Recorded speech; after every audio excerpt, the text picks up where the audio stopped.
Hello, നിങ്ങൾ കാത്തിരിക്കുന്നതും അല്ലാത്തതുമായ സിനിമകളുടെ OTT ലിസ്റ്റ് അപ്ഡേറ്റുമായിട്ടാണ് ഇന്നത്തെ വീഡിയോ. അപ്പോൾ ഇൻട്രോ ലാഗ് അടിപ്പിച്ച് കൊല്ലുന്നില്ല, നേരെ വീഡിയോയിലേക്ക് കടക്കാം.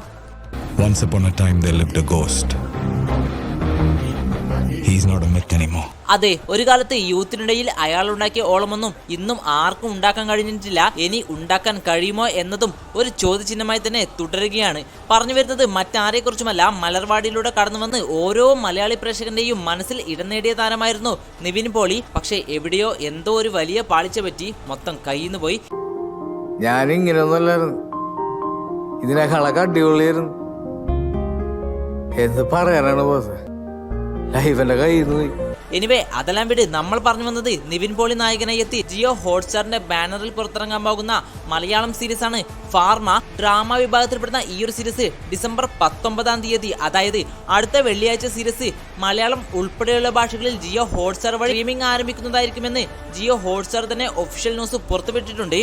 മലയാളത്തിലുണ്ട്, തമിഴിലുണ്ട്, ഹിന്ദിയിലുണ്ട്, അങ്ങനെ എല്ലാത്തിലുമുണ്ട്. അതുകൊണ്ട് തന്നെ എന്തുകൊണ്ടും എല്ലാം കൊണ്ടും പാൻ ഇന്ത്യൻ താരമെന്ന് നിസ്സംശയം പറയുന്ന താരമാണ് ദുൽഖർ സൽമാൻ. അത്തരത്തിൽ ദുൽഖർ നായകനായെത്തി ഈ വർഷം പുറത്തിറങ്ങിയ മറ്റൊരു തമിഴ് ചിത്രമാണ് കാന്ത. എന്തുകൊണ്ടോ തിയേറ്ററുകളിൽ നിന്ന് നല്ല പടക്കം പടം പോലെ പൊട്ടിയ ഈ ഒരു സിനിമയുടെ OTT അവകാശങ്ങൾ നെറ്റ്ഫ്ലിക്സ് സ്വന്തമാക്കുകയും ഈ ഒരു സിനിമയും ഇന്ന് ഡിസംബർ 12-ാം തീയതി വെള്ളിയാഴ്ച ചിത്രം നെറ്റ്ഫ്ലിക്സ് വഴി മലയാളം ഉൾപ്പെടെ അറൗണ്ട് 5ഓളം ഇന്ത്യൻ ഭാഷകളിൽ ഈ ഒരു സിനിമ സ്ട്രീമിംഗ് ആരംഭിച്ചിട്ടുണ്ട്. അപ്പോൾ ചിത്രം എല്ലാവർക്കും കിട്ടേണ്ട സ്ഥലത്ത് കൃത്യമായി തന്നെ കിട്ടിയിട്ടുണ്ടെന്ന് വിശ്വസിക്കുന്നു. ഇനി അതല്ല, കിട്ടാത്തവരുണ്ടെങ്കിൽ ജസ്റ്റ് ഒന്ന് കമന്റ് ചെയ്യാട്ടോ, പരിഹാരം ഉണ്ടാക്കാം.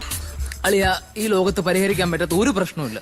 അതെ, നമ്മുടെയൊക്കെ കുട്ടിക്കാലം കളർഫുള്ളാക്കി മാറ്റിയതിൽ വലിയൊരു പങ്കുവഹിച്ച താരമാണ് മിസ്റ്റർ ബീൻ. സത്യം പറയാലോ, ആ പഴയ കാലത്തിലേക്ക്, അതായത് ആ കൊറോണക്ക് മുൻപുള്ള കാലത്തിലേക്ക് ഒരിക്കൽ കൂടി പോകാൻ പറ്റുകയാണെങ്കിൽ എത്ര പൈസ കൊടുത്തിട്ട് വേണമെങ്കിലും ഒന്ന് പോയിട്ട് വരായിരുന്നു.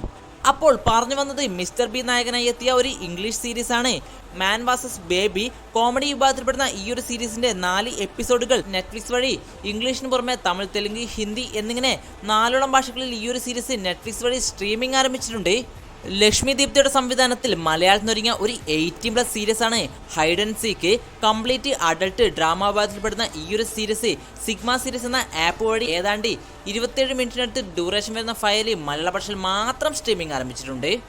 നമ്മുടെ അയ്യപ്പനും കോശിയും എന്ന കിടിലൻ സിനിമയുടെ സംവിധായകനായ സച്ചിയുടെ ഡ്രീം പ്രൊജക്റ്റ് ആയിട്ടുള്ള ചിത്രമായിരുന്നു വിലായത്ത് ബുദ്ധ.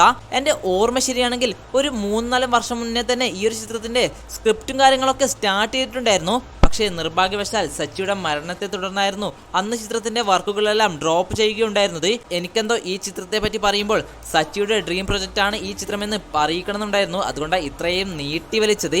എനിവേ, ഏതായാലും പൃഥ്വിരാജ് നായകനായി എത്തി തിയേറ്ററിൽ നിന്ന് ആവറേജ് അഭിപ്രായങ്ങൾ സ്വന്തമാക്കിയ ഈ ഒരു ആക്ഷൻ ത്രില്ലർ ചിത്രത്തിന്റെ OTT അവകാശങ്ങൾ ജിയോ ഹോട്ട്സ്റ്റാർ സ്വന്തമാക്കിയെന്നും ചിത്രം ഈ വരുന്ന ഡിസംബർ 26-ാം തീയതി വെള്ളിയാഴ്ച ജിയോ ഹോട്ട്സ്റ്റാർ വഴി ഈ ഒരു സിനിമ OTT റിലീസ് ചെയ്യുമെന്നും ഒരു അൺഒഫീഷ്യൽ ന്യൂസ് ഇപ്പോഴത്തെ പുറത്തു വന്നിട്ടുണ്ട്.